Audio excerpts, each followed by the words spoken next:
എല്ലാവർക്കും നമസ്കാരം. ഞാൻ അജിത്ത് കൂവോട്. നമുക്ക് ചുറ്റിലും ജീവിക്കുന്ന എത്രയോ അറിയപ്പെടാത്ത കലാകാരന്മാരുണ്ട്. അതിപ്രശസ്തി ആർജിച്ചവരുണ്ട്. എന്നാൽ പ്രശസ്തിയിലേക്ക് പതുക്കെ പതുക്കെ കയറി വരുന്നവരുണ്ട്. നല്ല നല്ല കഴിവുകൾ ഉണ്ടായിട്ടും പിന്നോക്കം നിൽക്കേണ്ട ഗതി വന്നിട്ടുള്ള ആൾക്കാരുമുണ്ട്. ആ പങ്ക്തിയിൽ ഇന്ന് ഞാൻ നിങ്ങൾക്ക് മുന്നിൽ പരിചയപ്പെടുത്തുന്നത് ശ്രീമതി രജിത മധു എന്ന അനുഗ്രഹീത കലാകാരിയെയാണ്. നമുക്ക് രജിതേച്ചിയുടെ അനുഭവങ്ങളിലൂടെ ഒന്ന് സഞ്ചരിച്ച് നോക്കാം. രജിതേച്ചി നമസ്കാരം. നമസ്കാരം. അപ്പോൾ ഞാനിന്ന് വന്നിരിക്കുന്നത്, ഞാൻ നേരത്തെ ഫോൺ ചെയ്തപ്പോൾ പറഞ്ഞിരുന്നല്ലോ, നമുക്ക് നമ്മുടെ ഈ നാട്ടിൻപുറത്ത് അറിയപ്പെടാത്ത ഒരുപാട് കലാകാരന്മാരുണ്ട്. പല കഴിവുകളുണ്ടായിട്ടും സ്ഥിതികളുണ്ടായിട്ടും എന്തുകൊണ്ടോ പുറകോട്ട് മാറി നിൽക്കേണ്ടി വന്നിട്ടുള്ള ആൾക്കാർ. അപ്പോൾ അങ്ങനെയുള്ള ആൾക്കാരെയൊക്കെ ഒന്ന് ഉൾപ്പെടുത്തിയിട്ട് നമുക്ക് അവരെ ഒന്ന് പരിചയപ്പെടുത്താം, സമൂഹത്തിൽ ഒന്ന് അവരൊരു അടയാളപ്പെടുത്തൽ, ഏതൊക്കെ മേഖലയിൽ അവർ തെളിഞ്ഞിട്ടുണ്ട് എന്നൊക്കെ ഒന്ന് പറഞ്ഞു കൊടുക്കുക എന്നുള്ള രീതിയിലാണ് പറഞ്ഞത്. ഞാൻ പറഞ്ഞല്ലോ. ഇപ്പോൾ രജിതേച്ചിയുടെ അഭിനയ ജീവിതത്തെക്കുറിച്ചാണ് എനിക്ക് ആദ്യമായിട്ട് അറിയാൻ. രജിതേച്ചി ഏറ്റവും കൂടുതൽ എനിക്ക് തോന്നുന്നു നാടകത്തിലാണ്. രജിതേച്ചിയുടെ നാടക ജീവിതത്തിൻ്റെ തുടക്കം ഒന്ന് പറയാമോ? 10ാം ക്ലാസ് കഴിഞ്ഞ് വീട്ടിലുള്ള സമയത്ത്, അതായത് 10ാം ക്ലാസ് വരെ പഠിക്കാൻ എനിക്ക് സാധിച്ചിട്ടുള്ളൂ. അങ്ങനെ വല്ലാത്തൊരു ദാരിദ്ര്യപരമായ ചുറ്റുപാടിലാണ് ഞാൻ ജീവിച്ചു വന്നത്. 10ാം ക്ലാസ് വരെ ഞാൻ എത്തിയപ്പോൾ സ്വാഭാവികമായിട്ടും അമ്മയുണ്ടായിരുന്നുള്ളൂ. അച്ഛൻ ചെറുപ്പത്തിലേ മരിച്ചുപോയി. അപ്പോൾ വീട്ടിലെ കാര്യങ്ങളെല്ലാം വളരെ ദയനീയമായിട്ടുള്ള കാര്യങ്ങളായിരുന്നു. അമ്മ പുറംപണിക്കെല്ലാം പോകുമായിരുന്നു. അമ്മക്ക് പലപ്പോഴും അസുഖം കാരണം പണിക്കും പോകാൻ പറ്റിയില്ല.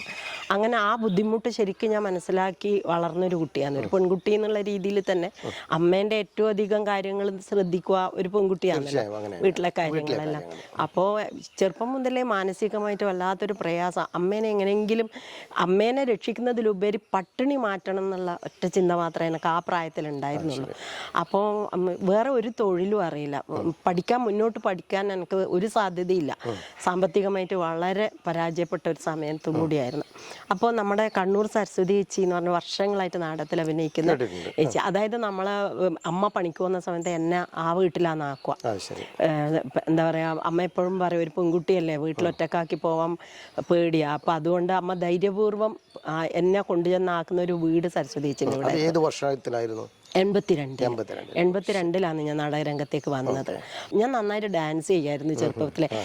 ഏറ്റവും എനിക്ക് ഇഷ്ടം ഡാൻസ് ആയിരുന്നു. സ്കൂളിലെല്ലാം നല്ല, ശരിക്കും പറഞ്ഞാൽ ഞാൻ പഠിച്ചത് പള്ളിക്കുന്ന്, അന്ന് ബോർഡ് സ്കൂളാണ്, ഇപ്പോൾ ഹയർ സെക്കൻഡറി സ്കൂളായി. അന്നേരം 7ാം ക്ലാസ് വരെ ഉണ്ടായിട്ടുള്ളൂ.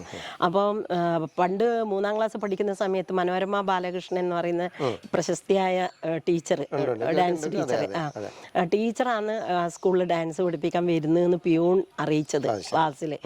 അപ്പം ഡാൻസ് പഠിക്കാൻ ആഗ്രഹമുള്ള കുട്ടികളെ കൈബന്ധിക്കുക എന്ന് പറയുമ്പോൾ ഏറ്റവും ആദ്യം കൈബന്ധിച്ച ഞാനായിരുന്നു. പക്ഷേ അന്ന് 3 രൂപയാണ് ഫീസ് ടീച്ചർക്ക് കൊടുക്കേണ്ടത്. അതെ 3 രൂപ ഫീസ്. ആ 3 രൂപ ഫീസാണെന്ന് കേട്ടപ്പോൾ ഏറ്റവും ആദ്യം കൈതാഴ്ത്തിയതും ഞാൻ തന്നെയായിരുന്നു. കാരണം എനിക്ക് നന്നായിട്ട് അറിയാം 3 രൂപ എന്നെല്ലാം പറയുന്നത് അന്നത്തെ കാലത്ത് വലിയ പൈസയാണ്. അമ്മക്ക് താങ്ങൂല അത്. അമ്മ ഒരു ചായപ്പീടിയിൽ വെള്ളമെല്ലാം കൊണ്ട് കൊടുക്കലുണ്ടായിരുന്നു. അവിടുന്ന് കിട്ടുന്ന 1 രൂപയാണ് ഒരു മാസത്തിൽ. അപ്പൊ അത്രയും ബുദ്ധിമുട്ടിയിട്ടെല്ലാം ജീവിക്കുന്ന സമയത്ത് എനിക്ക് ഈ ഫീസ് തരാൻ പറ്റൂല എന്നറിയാം. ഞാൻ വേഗം കൈതാഴ്ത്തി. അപ്പം പിന്നെ സാമ്പത്തികമായിട്ട് കഴിവുള്ള കുട്ടികളെല്ലാം ചേർന്നു. പക്ഷേ ടീച്ചർ വരുന്ന ആകാംക്ഷയോട് കൂടിയിട്ട് സ്കൂളിൻ്റെ കോലായിൽ ടീച്ചറിൻ്റെ വരവും കാത്തു നിന്നത് ഞാനായിരുന്നു. അങ്ങനെ ടീച്ചർ വന്നു, ടീച്ചർ കൂട്ടി ക്ലാസ്സിലേക്കെല്ലാം പോയി. അപ്പം ഞാനിങ്ങനെ ഈ ക്ലാസ് റൂമിൻ്റെ പുറത്തിങ്ങനെ നോക്കി നിൽക്കും, ടീച്ചർ ക്ലാസ് എടുക്കുന്നതെല്ലാം നോക്കി നിൽക്കും.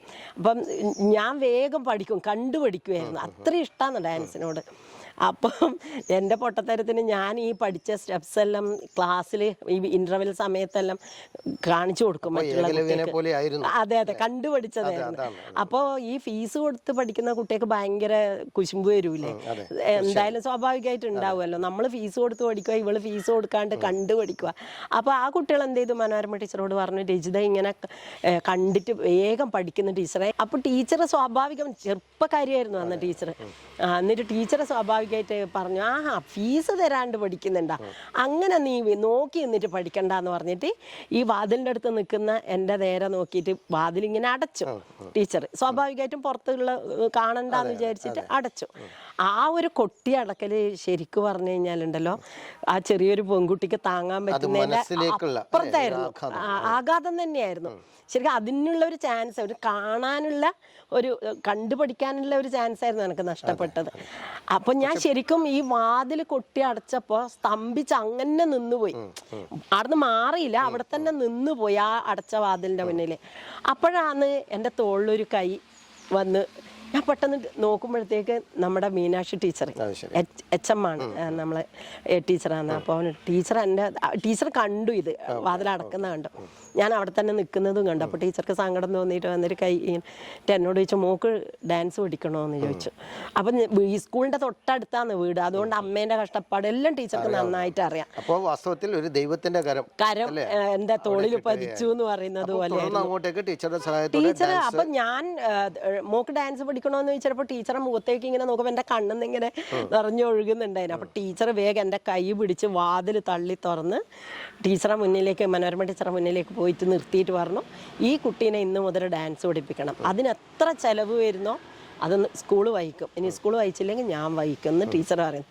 ഭയങ്കരമായിട്ട് തോന്നിയ ഒരു അഭിമാന മുഹൂർത്തമായിരുന്നു അത്. ടീച്ചറല്ലേ കൂട്ടിയിട്ട് പോകുന്നത്. അവിടുന്നാണ് എൻ്റെ നൃത്തം ആരംഭിക്കുന്നത്. അങ്ങനെ ഒരു നൃത്തത്തിനോടുള്ള ഒരു ഭയങ്കര കമ്പം ചെറുപ്പത്തിലേ ഉണ്ടായിരുന്നു. ഈ നൃത്തത്തിലൂടെ കിട്ടിയ കുറച്ച് അഭിനയം, നമുക്ക് ഡാൻസ് ചെയ്യുമ്പോൾ കുറച്ച് ഭാവങ്ങളും എല്ലാം വരണമല്ലോ, ആ ഒരു അതേ എനിക്ക് കൈമുതലായിട്ട് ഉണ്ടായിട്ടുള്ളൂ. അല്ലാതെ നാടകം കണ്ടിട്ടോ അങ്ങനെയുള്ള ബേസ് അതായിരുന്നു. 10ാം ക്ലാസ് കഴിഞ്ഞ് അങ്ങനെ ഞാൻ ഒരു ദിവസം സരസ്വതീച്ചിൻ്റെ വീട്ടിൽ ഇരിക്കുന്ന സമയത്താണ് നാടകക്കാർ പുസ്തകം കൊണ്ടുവരുന്നത്. അപ്പോൾ ടീച്ചർ പിന്നെ സരസ്വതീച്ചിയോട് ചോദിക്കുന്നത്, സരസ്വതീച്ചി ചെറിയ പെൺകുട്ടിയിൽ ആരെങ്കിലും ഉണ്ടാവുക, ഇതിലൊരു ചെറിയ പെൺകുട്ടീൻ്റെ വേഷമുണ്ട്. കാരണം ആ സമയത്ത് എൻ്റെ പ്രായമുള്ള ആരും ഇല്ല എന്നാണ് പറഞ്ഞത്.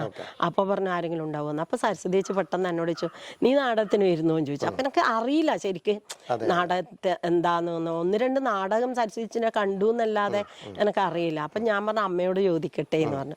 അങ്ങനെ ഞാൻ വൈകുന്നേരം വീട്ടിൽ പോയി അമ്മയോട് ചോദിച്ചപ്പോൾ അമ്മ എന്നെ ചേർത്ത് നിർത്തിയിട്ട് പറഞ്ഞു, മോള് നാടകത്തിന് പോയിട്ട് കിട്ടുന്ന പൈസയല്ല, അതിലുപരി എൻ്റെ മോക്ക് പുറത്ത് പോയാൽ നല്ല ഭക്ഷണം കിട്ടൂലേ സരസ്വതീനപ്പുരം പോയാൽ, അതാണ് അമ്മ. അതെ അതെ അതെ അതെ, നല്ലൊരു ഭക്ഷണം. എൻ്റെ ഒരു പ്രായം അതായിരുന്നില്ല, 16ാം വയസ്സിൽ. അപ്പോൾ അമ്മയെല്ലാം എപ്പം പറയും 16 വയസ്സുള്ള ഒരു പെൺകുട്ടിക്കെല്ലാം നല്ല വൃത്തിക്ക് നല്ല ഭക്ഷണം എല്ലാം കൊടുത്ത് വളർത്തണം എന്ന് അമ്മ എപ്പോൾ അങ്ങനെ ആഗ്രഹം പറയും. അപ്പം അത് മാത്രമായിരുന്നു അമ്മ ആഗ്രഹിച്ചത്. അങ്ങനെ ഞാൻ ആദ്യമായിട്ട് സരസ്വതീച്ചിൻ്റെ കൂടെ നാടകത്തിന് പോകുന്നു. ഒന്നും അറിയില്ല, അഭിനയം ഒന്നും അറിയില്ല. അങ്ങനെ ജ്വലനം എന്ന് പറയുന്ന CL ജോസിന്റെ നാടകം, അതിൽ സുമ എന്ന് പറയുന്ന കഥാപാത്രമാണ് ആദ്യമായിട്ട് ചെയ്തത്. അപ്പൊ അവിടെ പോയപ്പോൾ സംവിധായകൻ പറഞ്ഞിരുന്നത് പോലെ ചെയ്യാൻ ശ്രമിച്ചു. പക്ഷെ എൻ്റെ അതേ കഥാപാത്രം ആയതുകൊണ്ട്, എൻ്റെ പ്രായം എല്ലാം അതായതുകൊണ്ട് വലിയ ബുദ്ധിമുട്ട്. പിന്നെ പഠിക്കും. അത് മാത്രമല്ല, നിങ്ങളിപ്പോ നേരത്തെ നൃത്തത്തിന്റെ കാര്യത്തിൽ പറഞ്ഞതുപോലെ തന്നെ ഒരു നിമിഷം നിങ്ങൾ എന്ത് കാണുന്നു അതുപോലെ തന്നെ. അതെ അതെ അതെ, അങ്ങനെ സ്ക്രിപ്റ്റ് കയ്യിൽ കിട്ടിയ ഉടനെ പഠിച്ചു. എനിക്ക് ഈ 10ാം ക്ലാസ് വരെ ഞാൻ പഠിച്ചു എന്ന് പറഞ്ഞില്ലേ, 10ാം ക്ലാസ്സിന്റെ പരീക്ഷ എഴുതാൻ എനിക്ക് പറ്റിയിട്ടില്ല. ആ സമയത്തെല്ലാം അമ്മേൻ്റെ അസുഖവും വീട്ടിലെ ബുദ്ധിമുട്ടും കാരണം ശരിക്കും എനിക്ക് പഠിക്കാൻ പറ്റിയിട്ടില്ലായിരുന്നു. അങ്ങനെ എക്സാം എഴുതാം. അങ്ങനെ ഞാൻ വല്ലാണ്ട് ഈ പഠനം ഉപേക്ഷിച്ച ഒരു പെൺകുട്ടീൻ്റെ വേദന ഇപ്പോൾ ഞാൻ അനുഭവിക്കുന്ന ആളാണ്. ഇല്ല, പൂർത്തിയാ. പിന്നെ നാടകം എന്ന് പറഞ്ഞാൽ ആ ഒരു കാലഘട്ടം അങ്ങനെയായിരുന്നു. 82 ആ ഞാൻ ഇറങ്ങിയൊരു കാലഘട്ടം എന്ന് പറയുന്നത് അമേച്ചർ നാടകങ്ങളുടെ ഒരു ഉത്സവ കാലഘട്ടം തന്നെയായിരുന്നു. കാരണം ഏതൊരു കലാസമിതിയിലും നാടകം ഇല്ലാത്ത ഒരു വാർഷികം കടന്നു പോകില്ല. ഏത് കലാസമിതിയിലും ആയാലും അതെ അതെ, നാടകം പ്രധാനപ്പെട്ട ഒരു ഘടകം തന്നെയായിരുന്നു ഏത് പരിപാടിക്കും. അപ്പൊ അങ്ങനെ നാടകത്തിൽ ആദ്യത്തെ നാടകത്തിന് കിട്ടിയ ഒരു പ്രതിഫലം 75 രൂപയായിരുന്നു. അപ്പം ഈ 75 രൂപ എൻ്റെ കയ്യിൽ, 16 വയസ്സുള്ള ഒരു പെൺകുട്ടീൻ്റെ കയ്യിൽ 75 രൂപ അധ്വാനിച്ച് കിട്ടുമ്പോൾ ശരിക്കും ലോകം പിടിച്ചടക്കിയ ഒരു സന്തോഷമായിരുന്നു. പുലർച്ചെ വീട്ടിലെത്തിയ ഉടനെ എൻ്റെ അമ്മേൻ്റെ കയ്യിലേക്ക് പൈസ ഞാൻ കൊടുത്തിട്ട് പറഞ്ഞത്, അമ്മ ഇനി പണിക്ക് പോണ്ട. അതെ അതെ അതെ അതെ, എനിക്ക് എപ്പോഴും ഞാൻ എന്താ പറയുക, ഓർക്കാത്തൊരു ദിവസം പോലും ഇല്ല പഴയ കാലങ്ങൾ. എന്നാലും പറയുമ്പോൾ നമുക്കതൊരു വല്ലാത്തൊരു ഫീലാണ്. അങ്ങനെ അമ്മയെന്ന് ഈ പൈസയും പിടിച്ച് അമ്മ ഒരുപാട് കരഞ്ഞു. അപ്പൊ അതിനുശേഷം ഞാൻ അമ്മേനെ പണിക്ക് പറഞ്ഞയച്ചിട്ടില്ല, എവിടെയും ഇഷ്ടം പോലെ. ഞാൻ എത്ര നാടകങ്ങളെന്ന് സത്യം പറഞ്ഞാൽ എനിക്ക് അറിയില്ല. പക്ഷെ ഒരുപാട് നാടകങ്ങൾ ചെയ്തു. പിന്നെ ഞാൻ 2-3 നാടകത്തിന് ശേഷമാണ് OK കുറ്റിക്കോൽ മാഷ് സംവിധാനം ചെയ്യുന്ന നാടകത്തിന് പോയത്. അവിടെ വെച്ചിട്ടാണ് ശരിക്കും പറഞ്ഞാൽ ആ നാടകത്തിൽ എത്തിയപ്പോൾ ആണ് മാഷ് ഈ നാടകം എന്താണ്, അതുവരെ സംവിധായകൻ പറഞ്ഞിരുന്ന പോലെയല്ല അഭിനയിച്ചെന്ന് മാത്രമേ ഉള്ളൂ, അല്ലാതെ ഇതിന്റെ കളരി, അതെ അതെ, അതൊരു ക്ലാസ് പോലെ പറഞ്ഞു തന്നത് ഓക്കെ മാഷാണ്. അഭിനയം എന്താണ്, നമ്മൾ സ്റ്റേജിൽ എങ്ങനെ നിൽക്കണം, എങ്ങനെ ചലിക്കണം, അതിനൊരു എന്താ പറയുക ചട്ടം ഉണ്ട്, ഒരു ഫ്രെയിം ഉണ്ട്, ആ ഫ്രെയിമിൻ്റെ ഉള്ളിൽ എങ്ങനെ ഉണ്ടാവണം. മൈക്ക് ഇവിടെ ഉണ്ട് എന്ന് വിചാരിച്ചാൽ നമ്മൾ ഒരിക്കലും മൈക്കിന്റെ നേരെ ഇങ്ങനെ മൈക്കിന്റെ അടുത്തേക്ക് വന്ന് ഡയലോഗ് പറയാം, അത് അന്നേരം റിയാലിറ്റി പോയി പോകും. മൈക്കിനെ ആംഗിളില് അമ്പലപ്പറമ്പുകളിലൊക്കെയുള്ള പല നാടകങ്ങൾ നമ്മൾ കാണുന്ന. അതെ അതെ അതെ അതെ അതെ അതെ. അപ്പൊ ആ ഒരു പഠനങ്ങളെല്ലാം കിട്ടിയതാണ് എനിക്ക് ഓക്കെ മാഷ് എടുക്കുന്നത്. അതുകൊണ്ട് തന്നെ അന്നും ഇന്നും എന്റെ ഗുരുനാഥനായിട്ട് ഞാൻ ഓക്കെ മാഷയാണ് എപ്പോഴും. പിന്നെ പിന്നെ പിന്നെ ആദ്യമായിട്ട് മാഷ നാടകത്തിന് മേക്കപ്പ് ചെയ്യാൻ വേണ്ടിയിട്ട് ഇരുന്ന സമയത്ത് നമ്മൾ അതുവരെ ഞാൻ 2-3 നാടകത്തിൽ ചെയ്യുമ്പോൾ നമ്മൾ മുഖം കാണിച്ചു കൊടുക്കും മേക്കപ്പ് മാൻ്റെ മുമ്പിൽ. അന്ന് മാഷ എന്നോട് പറഞ്ഞു,